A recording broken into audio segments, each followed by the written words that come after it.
গুলশান কলোনিতে গতকাল সন্ধ্যে 7টার সময় আগ্নেয়াস্ত্র উঁচিয়ে দুষ্কৃতীরা কিভাবে দাপিয়ে বেরিয়েছে সেই ছবি ইতিমধ্যে আপনারা দেখেছেন। আর এরপর দেখুন গতকাল সন্ধ্যে যেভাবে দাপাদাপি করলো দুষ্কৃতীরা একেবারে হাতে বন্দুক নিয়ে, তারপরও রাতে ফের এলাকায় হলো বোমাবাজি। একেবারে অটো স্ট্যান্ড এলাকায় রাত 3টের সময় বোমাবাজি দেখুন একবার।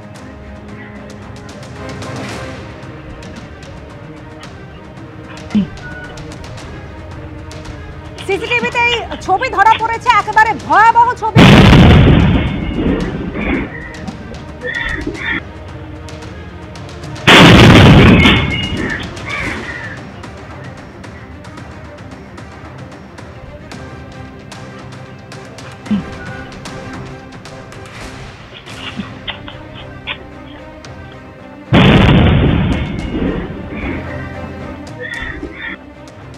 যুবক আসছে, একেবারে বোমা ছুটছে, ছুড়ে চলে যাচ্ছে। একেবারে সিসিটিভি ফুটেজে সেই ছবি প্রকাশ্যে ধরা পড়েছে।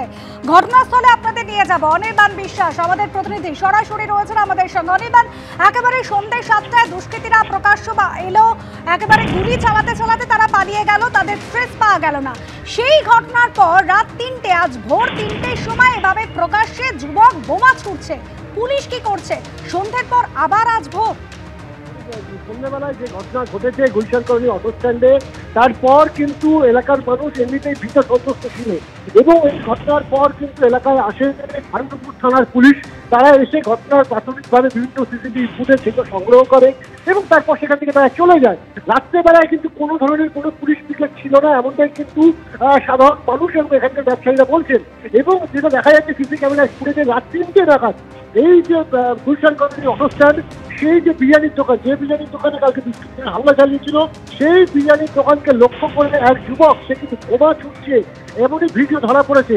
এবং প্রশ্ন হচ্ছে যে গতকাল যেখানে দুষ্কৃতীরা সেখানে আগ্নেয়াস্ত্র হাতে এবং ধারালো অস্ত্র হাতে তারা যেখানে চপার নিয়ে একেবারে তাণ্ডবলীলা চালাচ্ছে গুলশান কলোনিতে ভর সন্ধ্যাবেলায় 7টার সময়, সেই জায়গায় আবার ভোর রাত 3টের সময় তারা আক্রমণ চালাচ্ছে এবং বোমা ছুটছে।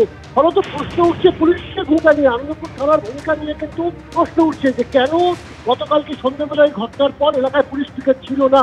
আর যদি পুলিশ পিকেট থাকেও তাহলে সেই পুলিশ পিকেটের নজরদারি এড়িয়ে কিভাবে বোমাবাজি ঘটনা ঘটলো, এটা নিয়েও কিন্তু প্রশ্ন উঠছে। এবং স্থানীয় বাসিন্দাদের সঙ্গে আমরা জনগণের সঙ্গে এখনো পর্যন্ত কথা বলেছি, প্রত্যেকে কিন্তু পুলিশের ভূমিকা নিয়ে যথেষ্ট ক্ষুব্ধ।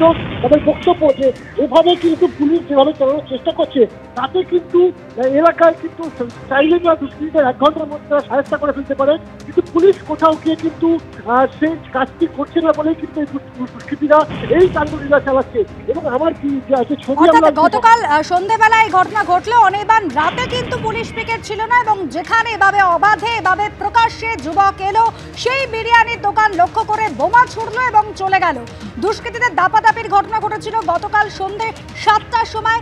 এভাবেই বন্দুক উঁচিয়ে বাইকে করে এসেছিল 9 জন দুষ্কৃতী, প্রায় 3টে বাইকে চেপে তারা আসে ভিড়ে ঠাসা অটো স্ট্যান্ড, সেখানে এভাবে প্রকাশ্যে গুলি চালিয়ে বিরিয়ানির দোকান লক্ষ্য করে তারা গুলি চালায় এবং বাইকে ভাঙচুর করে, তারপর তারা পালিয়ে যায়। আর তারপর ফের রাত 3টের সময় সেই অটো স্ট্যান্ড এলাকা, সেই জায়গাতেই এভাবে বোমাবাজি হলো। দুটি সিসিটিভি ফুটেজ রেখেছে আপনাদের সামনে।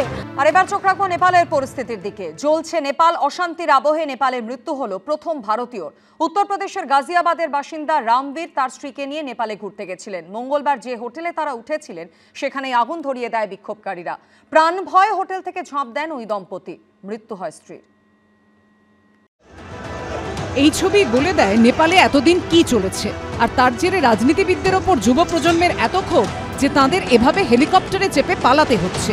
একটু দেরি হলেই উত্তেজিত জনতা ধরে ফেলবে, তাই হেলিকপ্টার থেকে ফেলা দড়ি ধরে কোনো ক্রমে ঝুলতে ঝুলতে কাঠমান্ডু থেকে নেতাদের এভাবে পালানোর ছবি গোটা বিশ্বকে চমকে দিয়েছে। নেপাল গৌতম বুদ্ধের দেশ, সেই দেশেই এখন বিদ্রোহ, অশান্তির ভয়ঙ্কর ছবি।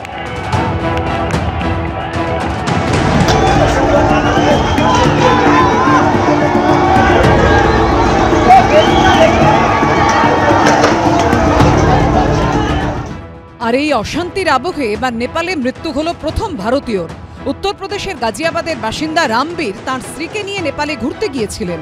নেপালে চলা অশান্তির বিষয়ে তাঁদের কিছুই জানা ছিল না। এই দম্পতি যে হোটেলে ছিলেন, মঙ্গলবার রাতে সেখানে আগুন ধরিয়ে দেয় বিক্ষোভকারীরা। প্রাণ ভয়ে হোটেলের 4 তলা থেকে লাফ দেন দুজনে। স্বামী স্ত্রী দুজনেই আহত হন। পরে হাসপাতালে স্ত্রীর মৃত্যু হয়। 9 तारीख की रात को 12 बजे हमें पता चला था कि होटल में आग लगा दी, जिससे पूरा होटल खाक हो गया। हाँ, बिछड़ गए थे, वो अलग अलग हो गए। अगर वो साथ होते तो मेरी माता जी इस दुनिया में रहती। নেপাল ভারতের পাশের দেশ, যে সীমান্ত আবার পুরোটাই খোলা, পাসপোর্ট ছাড়াই এপার ওপার করা যায়। পশ্চিমবঙ্গের সঙ্গেও নেপালের প্রায় 100 কিলোমিটার সীমান্ত রয়েছে। এই পরিস্থিতিতে আতঙ্ক বাড়িয়েছে নেপালের বিভিন্ন জেল ভেঙে প্রায় 15,000 কয়েদির পালানোর খবর। এরই মধ্যে গা ঢাকা দিতে নেপাল ছেড়ে ভারতে ঢোকার সময় 61 জন কয়েদিকে সীমান্তে পাকড়াও করেছে এসএসবি। জেল ভেঙে পালিয়েছিল বেশ কয়েকজন কয়েদি।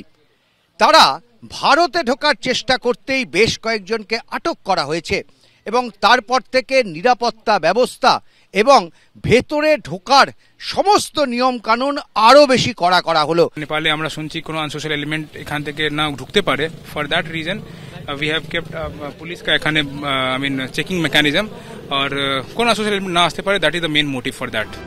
এভারেস্টের দেশ নেপালে যে দুর্নীতির এভারেস্ট তৈরি হয়েছিল তা চুরমার হয়ে গেছে গণবিদ্রোহে। দুর্নীতিতে অভিযুক্ত একাধিক মন্ত্রী থেকে মেয়রের বাড়ি এবং অফিস পুড়িয়ে ছাই করে দিয়েছে বিক্ষোভকারীরা। সেই ভয়াবহ ছবি ধরা পড়েছে এবিপি আনন্দর ক্যামেরায়।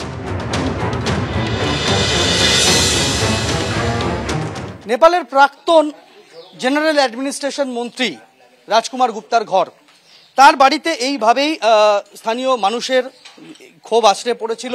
আমরা দেখতে পাচ্ছি সুবিশাল অট্টালিকা, সেই সুবিশাল অট্টালিকার এটা সামনের দিকের অংশ।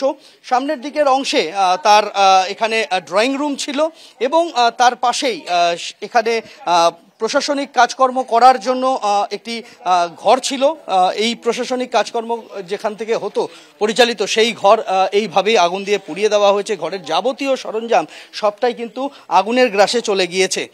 বর্তমান পরিস্থিতি পর্যালোচনা করে প্রশাসনের সিদ্ধান্ত, শুক্রবার সকাল 11টা থেকে বিকেল 5টা পর্যন্ত নিষেধাজ্ঞা জারি থাকবে এবং শুক্রবার সন্ধ্যে 7টা থেকে শনিবার সকাল 6টা পর্যন্ত জারি থাকবে কারফিউ। নেপালের যুব প্রজন্ম যখন দুর্নীতির বিরুদ্ধে জোরালো বার্তা দিচ্ছে, তখন এ রাজ্যে নিয়োগ দুর্নীতির আবহে টেট প্রার্থীদের গলাতে উঠে আসছে নেপালের প্রসঙ্গ। মাননীয় মুখ্যমন্ত্রী এটাই বলবেন, নেপাল থেকে শিক্ষা নিন, 50,000 নিয়োগ দিন।